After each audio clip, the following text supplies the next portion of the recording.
Indeed, what's in the Lafi on my Rashad Mitchell's YouTube channel.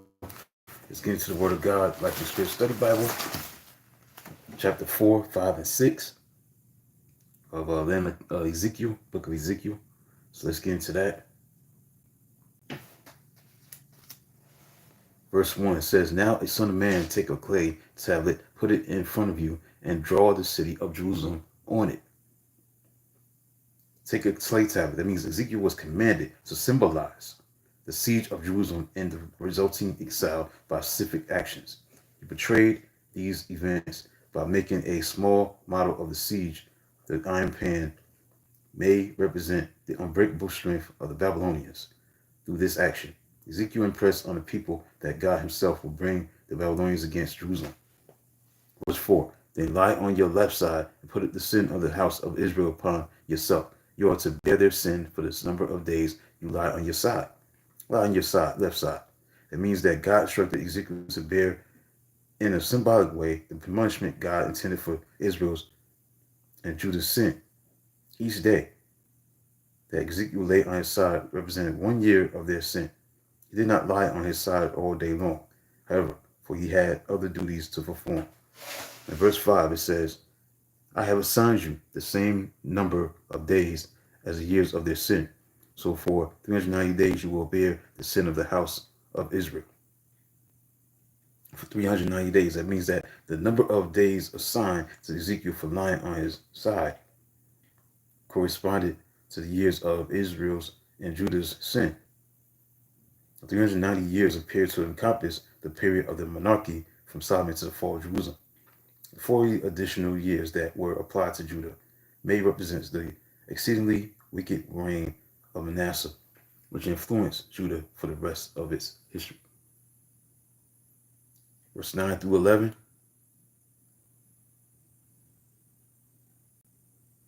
Take wheat and barley, beans and lentils and millet and spelt, put them in a storage drawer, and use them to make bread for yourself.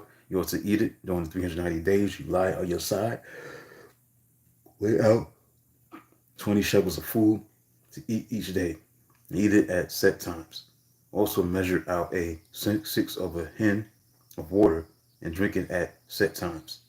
Make bread. The purpose of the measured, meager food and drink was to symbolize the scarcity of provisions in Jerusalem. During the siege, famine will be severe.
for delay, I'm back.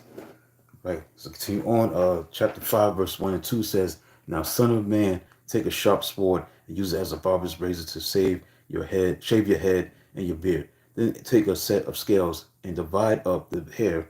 When the days of your siege come to an end, burn a third of the hair with fire inside the city. Take a third and strike it with the sword all around the city. And I scatter a third to the wind, for I will pursue them with drawn sword.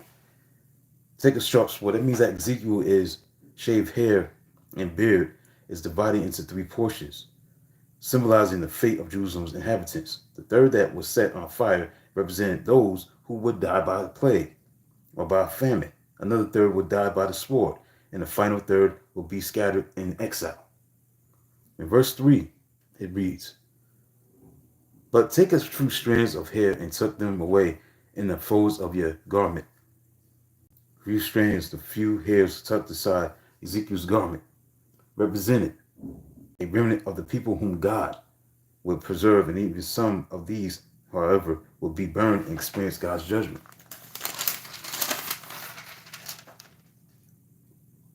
Verse 11 reads, Therefore, as surely as I live, declares the sovereign Lord, because you have defiled my sanctuary with all your vile images and detestable practices, I myself will withdraw my favor. I will not look on you with pity or spare you. You have defiled my sanctuary. That means that one of the major reasons God's anger was directed against Jerusalem was her defilement of the temple through idol worship. The New Testament warns believers against this same terrible sin that the Apostle Paul states that if anyone destroys God's temple, God will destroy him. In this passage, the temple refers to a local church or a group of churches. People defile God's church by participating in its worship while living in sin and immorality, or by promoting unbiblical doctrines. In verse 17 it says, I will send famine and wild beasts against you, and they will leave you childless. Plague and bloodshed will sweep through you, and I will bring the sword against you. I, the Lord, here have spoken. I, the Lord, have spoken. Now, let's break it down. I, the Lord, have spoken. That means that statements about God's determination to carry out his judgment against Judah occur some 60 times in the book of Ezekiel. We must not make God out to be one who is unwilling to punish those who defile his church or reject his ways, because God keeps his word, and his threats of judgment will be fulfilled. For a more complete understanding of the point of God's wrath in the future, just read the book of Revelation. I'm just going to go into the final chapter tonight. In chapter 6, go verse 4, it says, Your altars will be demolished, and your incense altars will be smashed. And I will slay your people in front of your idols. Your idols, that means the Israelites' chief sin against the Lord was breaking their covenant with him through idolatry, because they repeatedly spurned God's goodness and gave their worship and allegiance to other gods. Today, people become guilty of idolatry, whether they seek satisfaction, pleasure, or help in the sinful and secular things of this world, rather than place their trust in God as the hope of their lives. They place their trust in God alone as the hope of their lives. That's what it is. God's the hope of our lives through Jesus Christ, not the things of this world. Right, chapter 6, verse 9. And verse 11, that'd be it for tonight with the Life and Spirit Study Bible. Before I get into the top 30 the 30 greatest sports conspiracy theories and sports history of all time. The 30 sports conspiracy theories. Go ahead and start with number 24, but finish with this word of God first. Verse 9 says that in the nations where they have been carried captive, those who escape will remember me, how I have been grieved by their adulterous heart, which have turned away from me, and by their eyes which have lusted after their idols. They will loathe themselves for the evil they have done, and for all their detestable practices. In verse 11 also it says, this is what the sovereign Lord says. Strike your hands together and stamp your feet and cry out Allahs, because of all the wicked and detestable practices of the house of Israel, for they will fall by the sword, famine, and plague. Let's break down these two verses.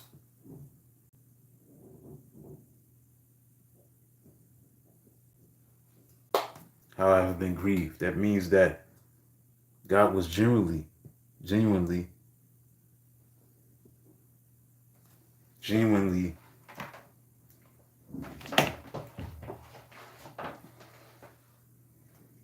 God was genuinely grieved and hurt by the spiritual adultery, meaning idolatry of his people. And their unfaithfulness broke his heart. They will loathe themselves. It means God's punishment will cause some to recognize the seriousness of their sin, to experience true sorrow for their transgression, and consequently to return to God. Note that repentance is not merely a change of mind, but also a change of attitude and heart, because it involves a godly sorrow and regret because of personal sin. In verse 11, read this again. This is what the sovereign Lord says: strike your hands together and stamp your feet and cry out aloud because of all the wicked and detestable practices of the house of Israel, for they will fall by the sword, famine, and plague. Okay, they will loathe themselves. I mean, strike your hands together. It means that those loyal to God and dedicated to serving Him will grieve and lament because of the sinful practices occurring in the world, even among those who profess the name of the Lord. All right, so that's it. I'll be in chapter 7, 8, and 9 tomorrow in the book of Ezekiel. All right, so let's get into this book I've been reading for a while. This is number 24, the 24th conspiracy theory, 24th greatest conspiracy theory. This is about the U.S. Olympic basketball team gets cheated out of the goal in 1972. Now, the 12 members of the 1972 United States national basketball team won a hard-fought gold medal, but they had only seconds to celebrate their crowning moment before it was snatched away from them in what was undoubtedly the most controversial finish in international basketball history. In the grand scheme of things, the fact that the players and coaches were cheated by a conspiracy involving the Soviet team and its coaches, Olympic officials, and members of the International Federation of Amateur Basketball pales in comparison to the tragic events of those same games. But still, the conspiracy remains. The slaughter of 11 Israeli athletes by the terrorist group Black September, part of the Palestine Liberation Organization formed a few years prior to from the remnants of an Arab force routed in Jordan, was the tragedy of those myriad games. The terrorists stormed through the attacks. German security, which was internationally minimal on the part of the host, to make a different impression on the world than the one it imparted. At the 1936 Berlin Olympics, took 11 Israelis, demanded that the Israeli government free 236 Palestinian prisoners. The terrorists immediately murdered 2 Israeli athletes who existed in the athletes' village, and the remaining 9 were taken as hostages. But the hostages would die later after a rescue attempt when the terrorists were attempting to extradite a flight to Cairo. And for many, the most lasting image from the Munich games will always be the German tanks sealing off the athletes' village while police took up rooftop positions.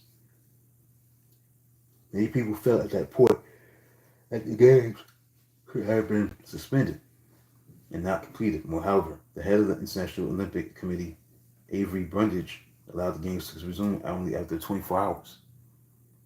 Although the games continued, many other athletes couldn't wait for them to end. The United States didn't do exceptionally well in those Olympics, with the exception of swimmer Mark Spitz. Outside of Spitz, United States athletes were snakebit in 1972. A track coach had the wrong start times of 2 world record holding sprinters who were both overwhelming favorites for the medals. An American named Rick DeMont had a great chance at gold in the 1500-meter freestyle, but he failed a drug test. When doctors neglected to clear his asthma medication, was therefore denied the opportunity to compete. The issue controversy that those games didn't concern the United States at all. However, rather, it concerned South Africa. In 1968, Rhodesia and South Africa had been barred from the Olympics for their practice of apartheid racial discrimination. While South Africa was still out by 1972, Rhodesia had been reinstated in 1971 by the IOC. The IOC bowed to the pressure from the African countries surrounding the white ruled Rhodesia.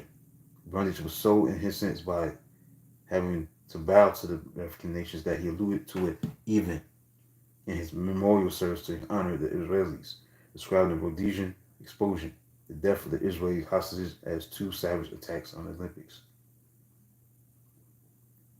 Although there were a lot of great college basketball coaches to choose from in 1972, the United States Olympic coach was Hank Aba. It seems strange today that U.S. would have been bypassed Dean Smith, John Wooden, all the great coaches in the prime of their careers for the then 69-year-old Aba. However, the old coach was a strict disciplinarian who had won college championships in the mid-1940s. He had been the United States national coach in 1964 and 1968, and he led his country to a pair of Olympic gold medals. Many of the top United States players in the 1971-1972 season elected not to try out for the team, including center of UCLA, Bill Walton, the best player in the country. Walton was evasive in his reasons over the years. At one time, he said it was because he didn't want to be exposed to negative coaching. Another theory was that he was making a political statement due to U.S. involvement in Vietnam. Regardless, Walton's absence didn't cost the United States a gold medal. 4 years early, Iba had won a gold medal without the service of UCLA center Kareem Abdul-Jabbar. The fact of the matter was that it usually didn't matter which 12 college players were selected. Since basketball became an Olympic sport in 1936, the United States had never lost a game. They had never even come close to losing one. Iowa's team had won the gold medal game against the Soviet Union in 1964 by a score of 73-59. In Mexico City, 4 years later, the United States defeated Yugoslavia for the gold medal game by a score of 65-50. The team that Iba assembled in 1972 was far from the dream team that the 1960 team had been. The United States had a young team which had never played together. Unlike the Soviets, who had many of their players back from the 1968 bronze medal squad, the Soviets were much older than their American counterparts, more than 5 years older per man. Even before the gold medal game, the United States had their problems. Brazil, rated number 2 in the 1972 Olympic tournament, gave the United States all they could handle. The United States had led by a point with 6:50 remaining. Then Doug Collins from Illinois State scored 7 points in about 90 seconds to give the U.S. some breathing room. The U.S. team eventually won by a score of 61-54. Writers were writing that the other teams at this point, particularly Russia and Brazil, had players that could play with Americans, but not to death. U.S. amateurs had the players who would turn out to be the top 2 picks from the 1973 NBA draft, like Collins at 6'8", Jim Brewer from the Minnesota Golden Gophers. The United States didn't just have one talented center, they had 2. Tom Burleson was the 3rd overall pick in 1974 NBA draft. And the 7'4" center played in the NBA for 7 years. Tom Miller was a 6'11" center that would go on to be the 9th pick in the 1974 draft and played 11 seasons in the NBA before becoming a congressman. Because of McMillan and Burleson, one can understand why I would like to run teams off the court. His teams walked it up more than the players liked. The semifinals, the United States had no trouble with Italy, which, while the Soviets came from behind, defeat Cuba 67-61 in the semifinal game. It set up the two superpowers going against each other. The United States trying to go 64-0 with 8 gold medals in basketball. The gold medal game pitted world as well as the basketball rivals. The U.S. team started the game in a hole with the Soviets scoring the first 7 points. At halftime, the score was 26-21 in favor of USSR. So the Russians led by as many as 10 points earlier the second half. With just under 32 minutes remaining in the gold medal game, the Americans' leading scorer rebounded to Dwight Jones, Soviet reserve Davony Elishko for both ejected from the game after a loose ball scuffle. Seconds later, the U.S. suffered another setback when Jim Brewer suffered a concussion after being knocked to the floor. The U.S. still trailed by 8 points with 6 minutes to go. It is a cliche, but Americans never quit. Guard Kevin Joyce got hot in the final 45 seconds. Jim Forbes hit a huge shot. Miller blocked the shot. Collins made his potential game-winning steal. Soviets were ahead 49-48 when Doug Collins intercepted the pass, drove in for the potential game-winning hoop. He was given a hard foul, with his Soviet opponent making sure that Collins would have to earn the points at the free throw line. Doug was groggy getting up. Iowa wasn't even sure if Collins would be able to shoot. Collins made two of the most impression-packed free throws of all time, giving the United States their very first lead with only 3 minutes remaining. 3 seconds remaining. Excuse me, 3 seconds remaining. The Miller was assigned to guard the out-of-bounds opponent with the ball. The Soviets threw a desperation pass, which was deflected. The United States won the game. The young U.S. amateurs were celebrating their hard-fought victory when they noticed confusion at the scores table. Referee Renato Regetto in Brazil noted the disturbance and called an administrative timeout. The Soviet coach was claiming that he had called a timeout following Collins' first shot. The horn had indeed gone off, just as Collins used the radio. The German officials at the scores table apparently forgot to tell the game officials about the coach's timeout request. Following the Collins' first free throw,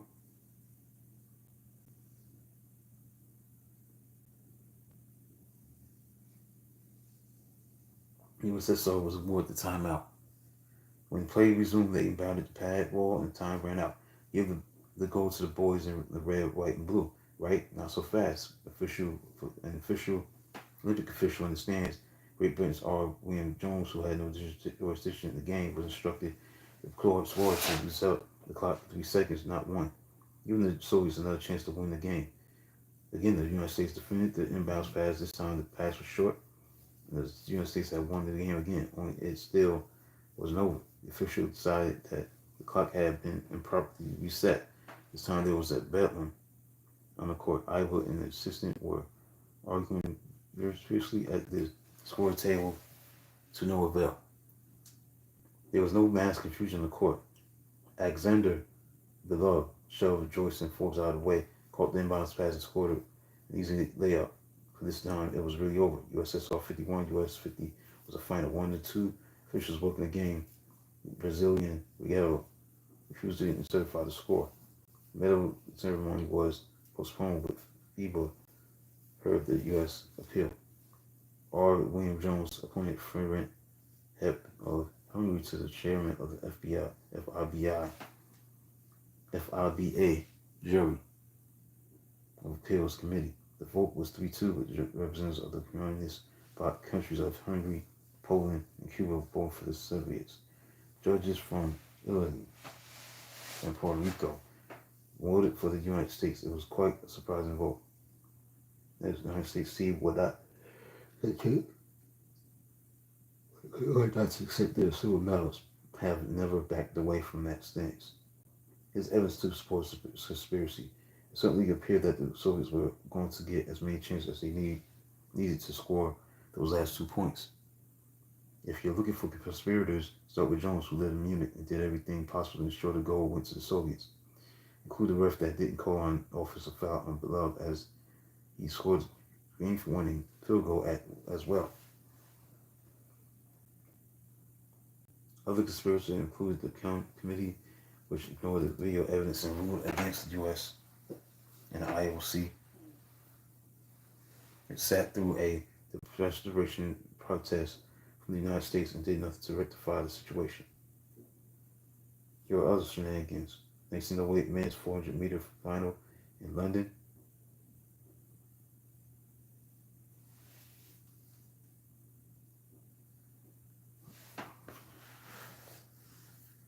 Then there's the story of the short-lived unified team. IOC couldn't have the USSR compete in the Olympics after 1908 games with the Soviet Union having broken up into 15 independent nations. Estonia, Latvia, Lithuania all competed independently in Barcelona 1992. But the other 12 ex-Soviet republics entered as a combined squad known as the unified team. head coach of the Unified weightlifting team. Russian Vasily Alexis, they have passed up over one of my favorite, Marat Razdu Azdur D of Turkmenistan. What's his name?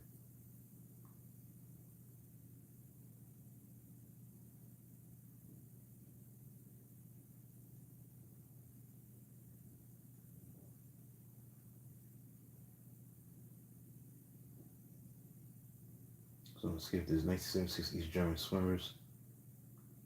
That's it right there.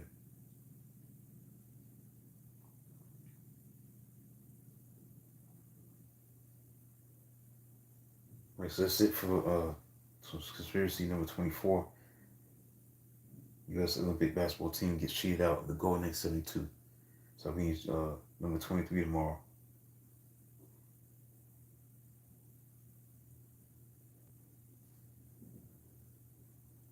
So that's it for tonight. Hope you enjoyed tonight. Thanks for those who supported. Until then, tomorrow will be in chapter 7, 8, and 9 of the book of Ezekiel and Life of the Spirit Study Bible. And be in chapter 23, the 23rd Sports Conspiracy Theory about Shoeless Joe Jackson, kept out of Baseball Hall of Fame. Until then, talk to you tomorrow.